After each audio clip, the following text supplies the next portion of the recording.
Thank you, Chris. Thank you for being our guest here for Torino Jazz Festival 2024. And how do you think your way of playing is evolving during the latest years of your career, between techniques, expression, interpretation? I don't know. I think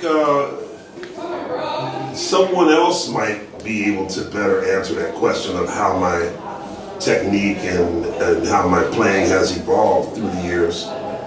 I tend to play often, you know, like I play every day. So when you play every day, your instrument just becomes a part of you. You don't think of it as an instrument anymore. So I think I'm at that point. I think so. As a composer and musician, you faced big challenges. Orchestral works, different groups, leading groups, session. And which are your closest targets now? I still don't have, I don't believe that I have the discipline that makes a great composer the same way Chick Corea was a great composer, or Wayne Shorter was a great composer, or Mulgrew Miller, or somebody like that. But I try very hard to write music that that people will enjoy. You know, I think oftentimes jazz composers, they might try to be a little too clever. You know, they might try to write music that is very similar to math, or you know, different.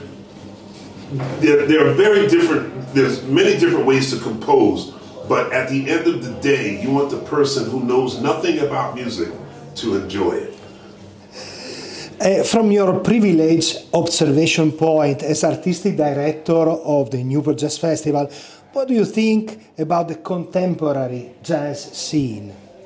There's a lot of great stuff going on in the contemporary jazz scene right now. Every generation has their own sound, has their own thing, and a lot of jazz fans are very famous for always, they turn their nose up at what the younger people are doing, but we can't afford to do that because the jazz community is so small already.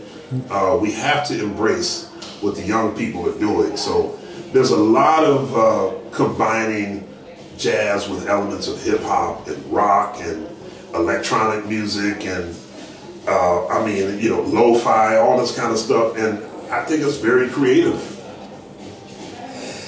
As a teacher, ambassador, radio host, a popularizer of jazz, what do you think can be the main contribution that this language can bring to society and culture? Well, jazz for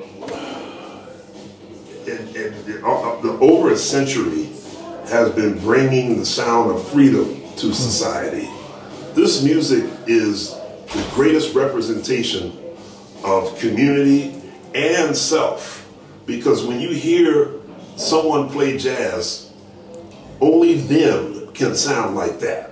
You know what I mean? Like you hear 10 people play the same song, it's 10 different ways, and you hear their personality, you hear who they are when they're performing. So jazz is the sound of freedom. Regarding your experience as co-director of the National Jazz Museum in Harlem, I saw it like a difficult task to celebrate, to define, and to historically establish a precious heritage, and at the same time to take care of a very alive and mutating matter. How is it? It's a challenge. When you say the word museum, you don't want to make it sound like what you're displaying or what you're presenting is something that's dead, because when you go to a museum, that's what you see, old things. But we are presenting a music that is very alive and well. So I've been involved with the museum now for exactly 20 years. This is my 20th year. And we have been able to do some very wonderful programming. We've had a lot of great musicians. We've done talks. We have a lot of young musicians now doing some curating there, so it's very contemporary. So even though it's called a museum, it's more like a center, a jazz center. Jazz and your music has strong roots and ears turned to the future and the sound of a contemporary world. How do you imagine your music in the future? I don't try to imagine my music in the future. It's impossible. I mean, 5 years ago, I wouldn't have thought that I would have this band that I have now. And somewhere along the way, I would say around 2019 or 2020, I thought that it's time for a new band, and they have to be younger musicians, because there's a whole generation of young musicians who play really, really well, and they need experience. You know, all my friends, all of my peers, all my contemporaries, they should be band leaders. They want to be treated as leaders, they should be leaders, you know. So it's now time to bring up the younger generation. Thank you very much, Chris. Thanks a lot. Thanks a lot. Thank you.